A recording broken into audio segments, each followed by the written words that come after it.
Bueno, estamos nuevamente en un encuentro de Café Mercosur. No se asusten por la nueva cortina. Tiene que ver un poco con el tema que vamos a tratar hoy, Osvaldo, ¿no es verdad?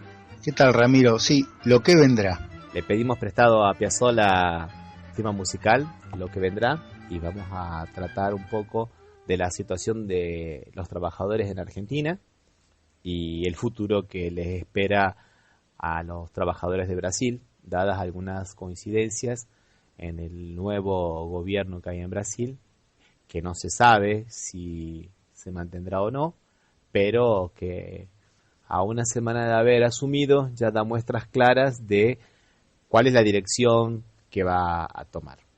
Estamos en el sendero del efecto Orlov, parece, en estos tiempos contemporáneos. Seguimos en el efecto Orlov, Osvaldo. Seguimos en el efecto Orlov. A una semana de haber asumido el gobierno de Temer, encontramos algunas similitudes con el gobierno de Macri en Argentina. La primera de ellas es, y posiblemente la más importante, es el origen y la orientación de ambos ministros de Economía, ¿no es verdad, Osvaldo? Sí, tiene muchas semejanzas en formación y en empleos anteriores. En Argentina es Prat Guy, ¿no? Sí, que proviene de trabajar en el JP Morgan, ser presidente del Banco Central y actualmente ministro de Economía. Y bueno, Enrique Meireles, acá en Brasil, también viene del sector financiero, también trabajó para empresas de agroexportadoras, y bueno, fue presidente del Banco Central también, ¿no? Tal, una orientación netamente monetarista, y hacia ese lado más o menos apunta.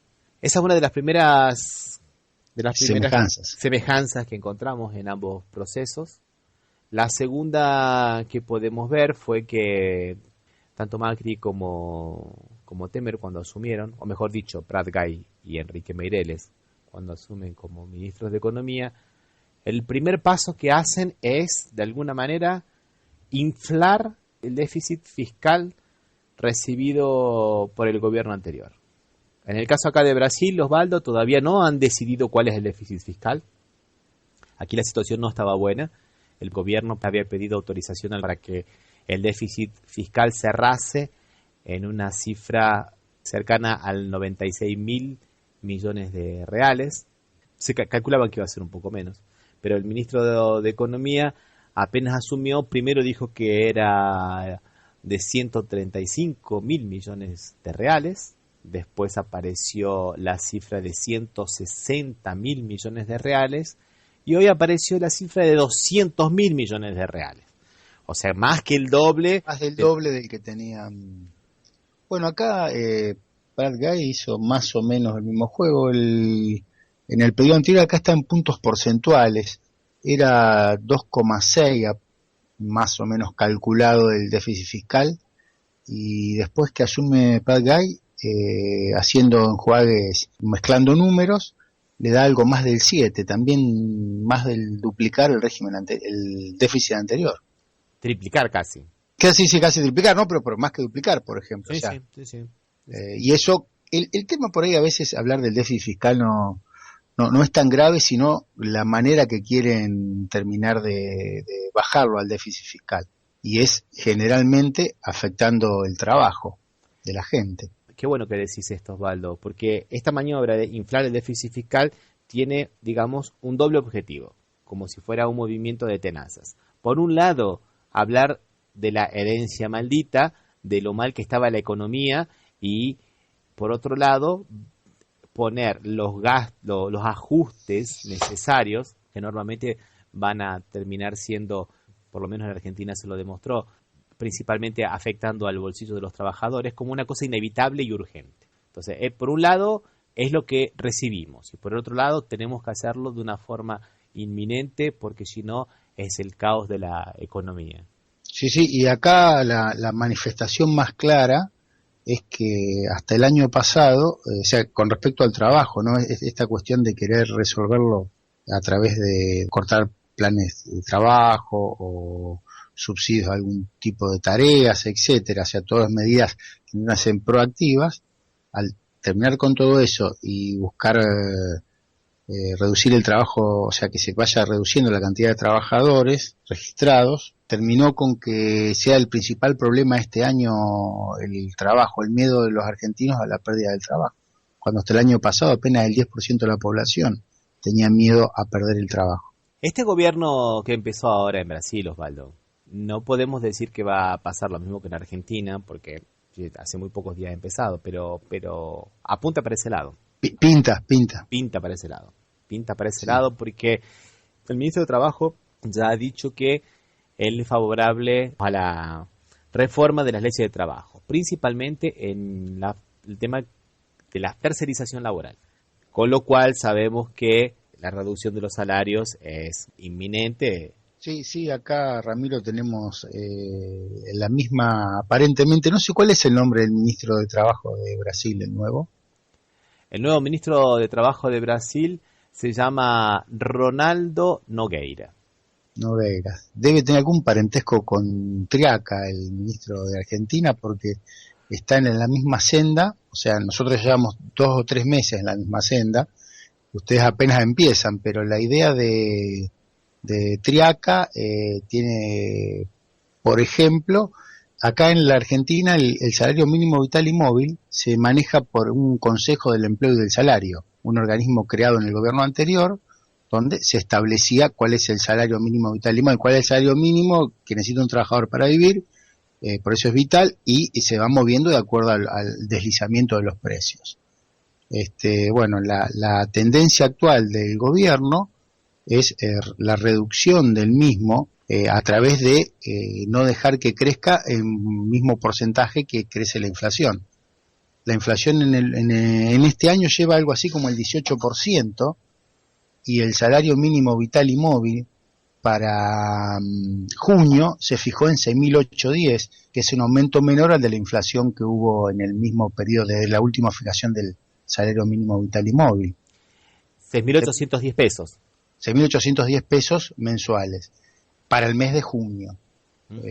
Y el aumento no llega a cubrir de un salario, al último salario, el porcentaje de la inflación, por lo cual ya va en esa misma senda. Y en el mismo consejo, donde siempre se discutió el tema del salario mínimo vital y móvil solamente, dejando las demás circunstancias a las paritarias, o sea, las negociaciones de cada sindicato en su rama de trabajo, con cada empleador de su rama de trabajo, quiere incorporar el ministro, que a veces parece más ministro de Economía que de Trabajo, quiere incorporar que se incluya temas como productividad y ausentismo y aplicar descuento a los trabajadores que ejerzan el derecho a huelga.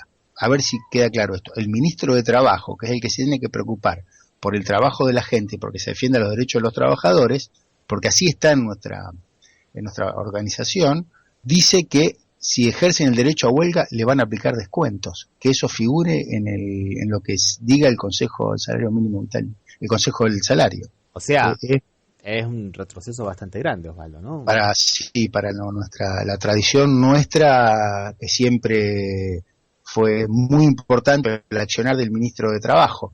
Y yo estaba recordando que creo que la primera vez que hubo un ministro de Trabajo que no venía del mundo del trabajo, diríamos, fue en el gobierno de la Rúa, que puso un economista. Y ahora, nuevamente, replicando los errores del gobierno, de ese gobierno, se vuelve a poner un economista, ya que Triaca su origen es economista. Un poco lo que pasa con el ministro Ronaldo Nogueira también. En realidad aquí hubo una pulseada bastante fuerte con Paulinho da Forza, que quería que el ministro, que es del partido Solidaridades, y que pertenece a una de las grandes sindicales, Fuerza Sindical, y perdió la pulseada y no pudo indicar al ministro de Trabajo. Este señor Ronaldo Nogueira tiene como formación administración de empresas, o sea que no viene del mundo del trabajo, a pesar de que él dice que una vez organizó un sindicato. Y qué interesante, porque el tema acá de las paritarias también es un tema que está siendo discutido, pero de una forma un poco más cruda que en Argentina, porque acá no hay paritarias y se pretenden instaurarlas en la negociación por empresa y que valga la negociación por sobre las leyes. O sea, es una forma de violar la política del salario mínimo vital y móvil. Porque si se negocia por menos, vale la negociación. Y ahí cierra perfectamente lo que, Ramiro, vos decías sobre que lo que se busca es salir del sindicato por ramas, como es el modelo argentino y es el modelo todavía en Brasil, para hacer el sindicato por empresas, a la manera de Corea del Sur o de Estados Unidos, que los sindicatos son de empresa y no de rama. Sí, efectivamente, Osvaldo. Esa dispersión de la negociación hace que debilite el poder del trabajador y le haga hacer convenios a la baja.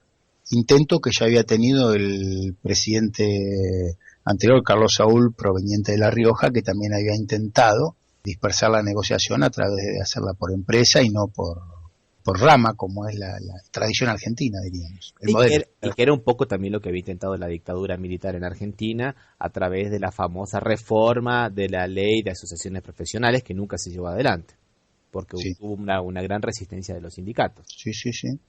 Y después afectamos, mira, ahora que estamos hablando de salario mínimo vital y móvil, recordaba el acuerdo que presentó la semana pasada el ministro de Trabajo, Jorge Triaca, un acuerdo que hizo con una de las multinacionales de las comidas rápidas, McDonald's, donde le da a cada trabajador, le subsidia la contratación de 5.000 trabajadores, dándole 1.000 pesos, con una característica, que el trabajador va a ganar 4.500 pesos, como vemos, bastante menos que los 6.810 que se establece como salario mínimo vital y móvil. El mismo Estado financia que se pague menos que salario mínimo vital y móvil. Por eso te preguntaba lo de los 6.810. 6.810 es el salario mínimo, ¿no? Desde junio empieza, desde el mes que viene. O sea, ya actualmente, ¿cuánto sería? 5.000 más o menos. 5.900, 5.800. Y o sea, no es una cifra redonda porque tiene una cuenta para poder ir actualizándolo. Pero 5.810 me parece que era. Y McDonald's va a pagarle 4.500, de los cuales 1.000 son subsidiados. Y 1.000 son subsidiados, o sea, 3.500 pesos, nada más, sobre 5.000 trabajadores que teóricamente contrataría, porque no tienen que ser los que ya están en planta.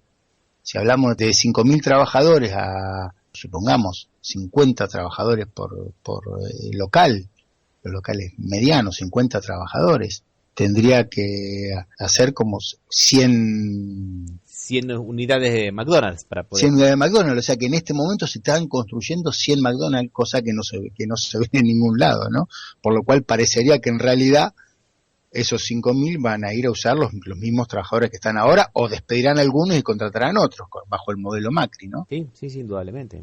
Qué interesante, porque otra de las cosas que también se está pidiendo es que acá en Brasil que también se abandone la política que el gobierno del PT ha venido desarrollando durante todos estos años de la valorización del salario mínimo vital y móvil. Acá durante todos estos años el salario mínimo vital y móvil se ha incrementado por sobre los números de la inflación. Se calcula que el salario ha tenido una valorización en estos 12 años del 70%, gracias a esta política, ¿no?, que se viene desarrollando. ¿Y cuál sería el salario mínimo en este momento en Brasil?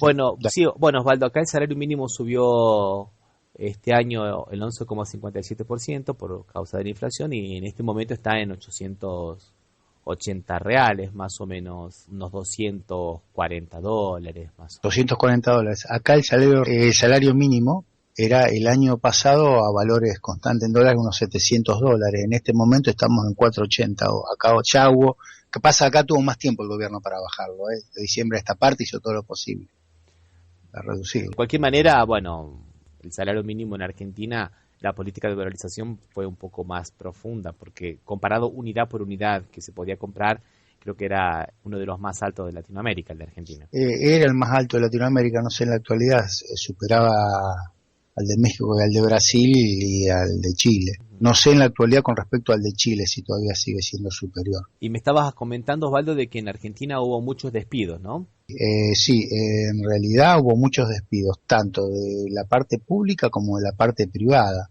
O sea, se calcula hasta hace 2 días, que fue el último dato que tengo, el Destape Web, dice que había 140.000 despidos, redondeando, ¿no? Entre 80.000 de la actividad privada y 60.000 de la actividad pública. Esos despidos son de trabajadores que están en regla, con todos los papeles en regla. Sí, trabajadores registrados, sí. No trabajadores en negro, o sea, no hay ninguna encuesta todavía sobre de reducción de trabajadores en negro. Son todos trabajadores registrados. Pero más o menos pensando que en Argentina, lamentablemente, la política del trabajo del anterior gobierno no consiguió resolver ese tema de los trabajadores en negro, que era bastante alto, podemos llegar a pensar que más o menos debe haber un número parecido de trabajadores en negro, ¿no, Osvaldo? Y seguramente, o mayor, porque el que primero se despide porque no tiene indemnización es el trabajador no registrado, porque no es más difícil poder cobrar la indemnización, si bien en el régimen argentino casi duplica la indemnización cuando el trabajador es negro y uno comprueba la relación de trabajo. Y bueno, en hoy es jueves 19 de mayo, a las 6:20 de la mañana se votó la duplicación de la indemnización por 180 días en caso de despido de trabajadores, que ya adelantó el actual presidente que la va a vetar. ¿La va a vetar? ¿Por qué la va a vetar?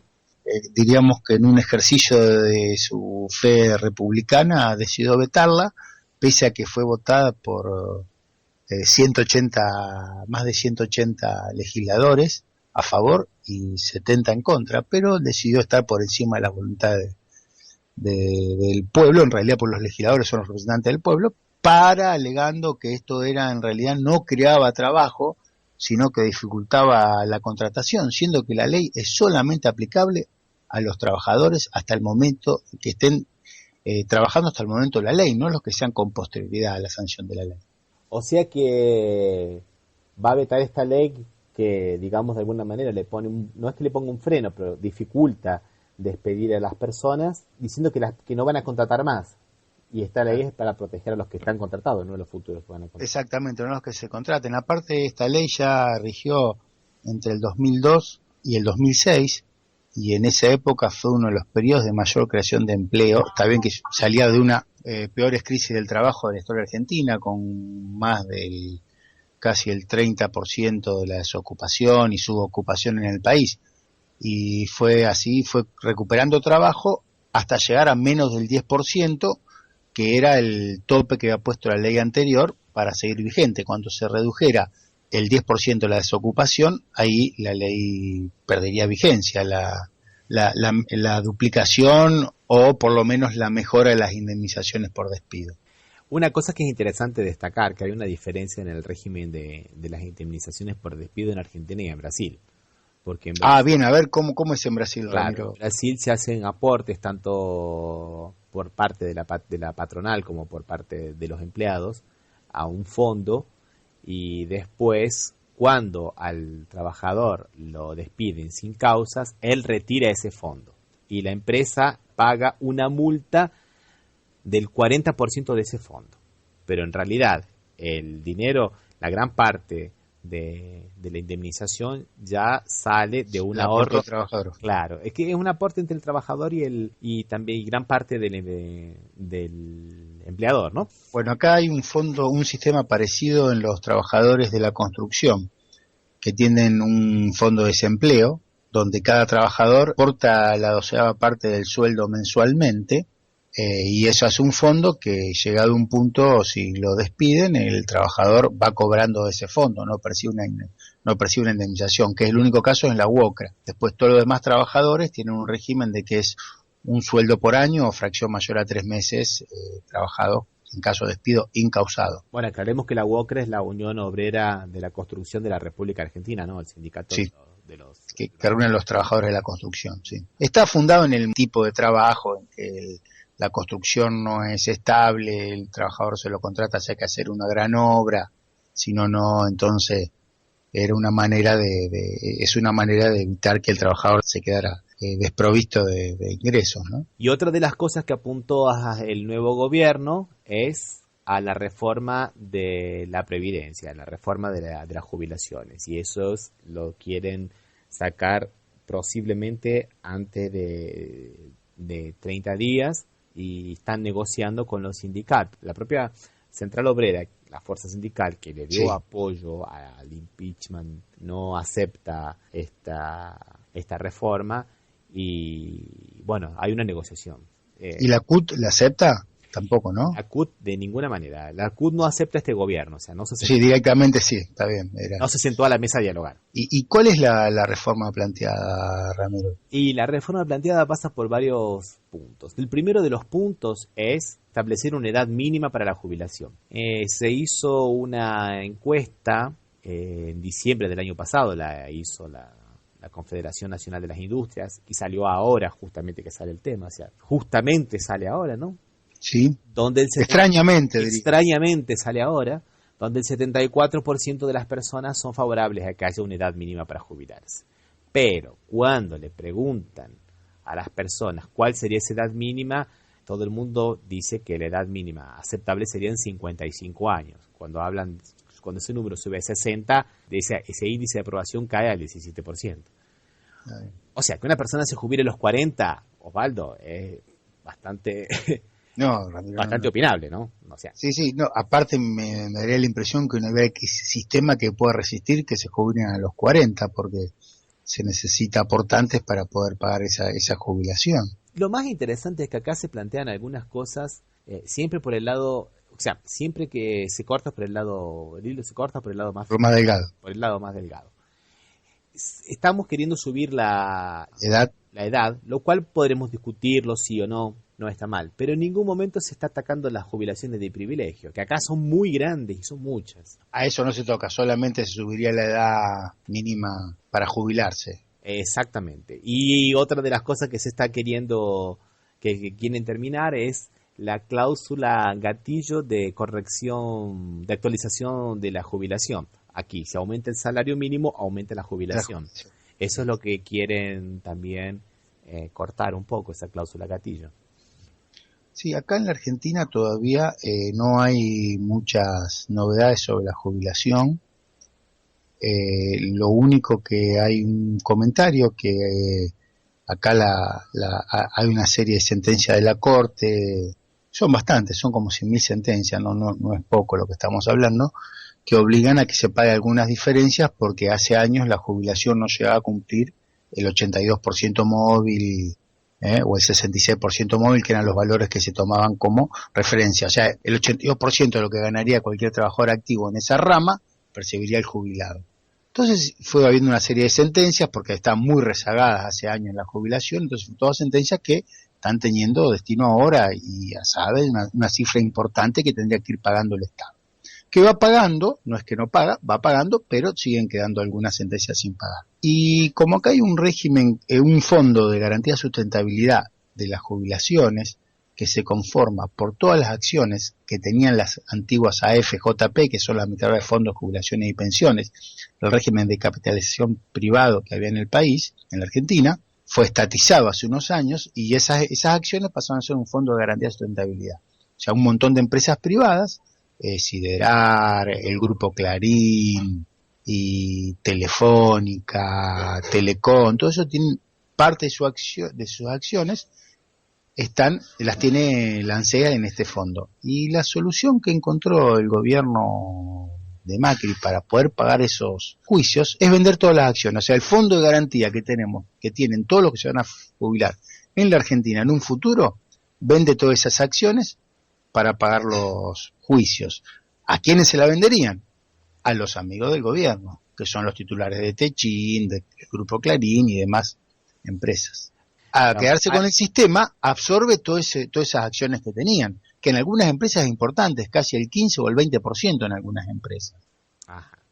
Sí, se entiende. Bueno, ahora la política para pagar esos sueldos, el gobierno las niega, dice que no, sin embargo, hasta el diario Infobae, que es netamente oficialista, digamos. Oficialista, 25 de abril decía que iban a vender las acciones de este fondo de garantía para pagar los juicios. De maneras, lo último que te digo es que hay una ley del gobierno anterior que se dictó en el 2015 que necesita mayoría especial para poder vender las acciones, para financiar este fondo. ¿Cuál es la solución que están estudiando?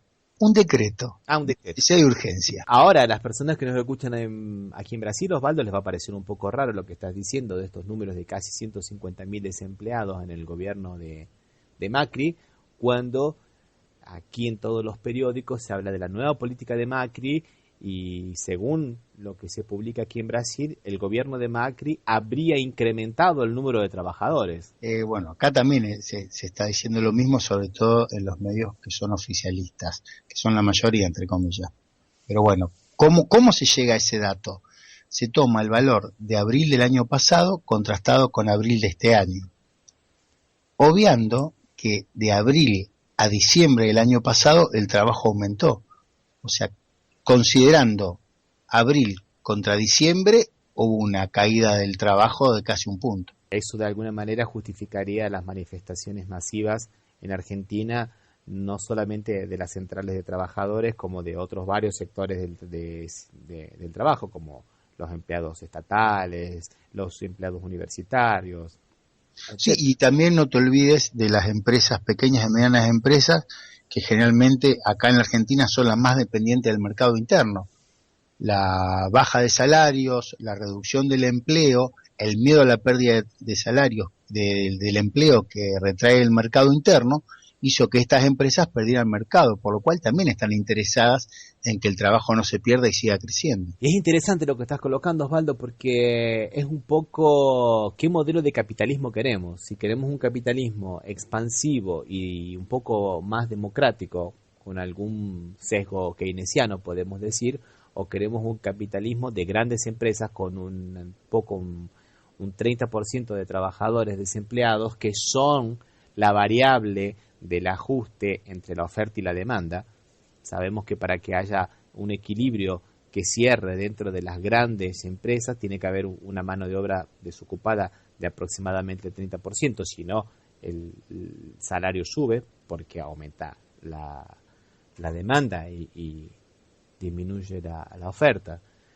Y un poco estar en esos dos paradigmas, ¿cuáles queremos transitar? Si un capitalismo un poco más social, para decirlo de alguna manera, que esté fundamentado en la producción de las pequeñas y medianas industrias, que contratan el 80% de los trabajadores, ¿no es verdad, Osvaldo? Sí, el 80%, o el de grandes empresas, generalmente multinacionales, aunque no son todas multinacionales, generalmente multinacionales, cuyo principal mercado es la exportación.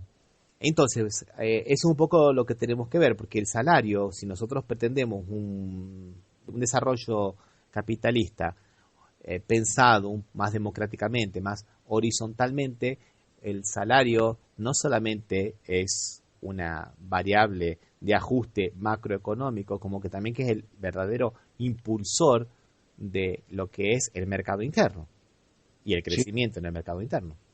Sí, o sea, y es el que permite promover que sectores más postergados se vayan incorporando al mercado de consumidores, como fue un proceso muy importante, Ramiro, según se cuenta acá en el gobierno del PT, que logró que muchísima gente se incorporara al mercado cuando estaba excluida. Fue prácticamente el gran acierto del gobierno de los trabajadores en materia económica. Incorporó no solamente una región que estaba excluida del mapa económico brasileño como el Nordeste, como que también incorporó una clase social que comenzó a tener vida propia. Aquí se hablaba del milagro de las clases sociales D y C, que sería más o menos las de tercera y cuarta categoría. O sea, acá las clases sociales se dividen A, B, C y D. Acá se hablaba del milagro de la clase C y de la clase D, que pasaron a ser microempresarios, personas que abren sus pequeños comercios, personas que se dedican a la actividad de los servicios. Sí, o venta de algún alimento también, o sea, como una especie, ¿no? También sí. Alguna comida casera, cosas que van vendiendo desde el mercado. Sí, que eran personas que sinceramente estaban excluidas del mapa económico del país. Así que bueno, Osvaldo, aquí estamos entonces arremangándonos para pelearla en los nuevos tiempos que vienen, para remarla, como se dice en la jerga, ¿no? Y esperemos que no tengamos que hacer otro programa hablando del trabajo, de la pérdida del trabajo, ¿no? Esperemos que no, Osvaldo, esperemos que no y ojalá nosotros estemos totalmente equivocados. Ojalá. Bueno, Osvaldo, un abrazo y hasta el próximo. Hasta el próximo. Chao, un abrazo.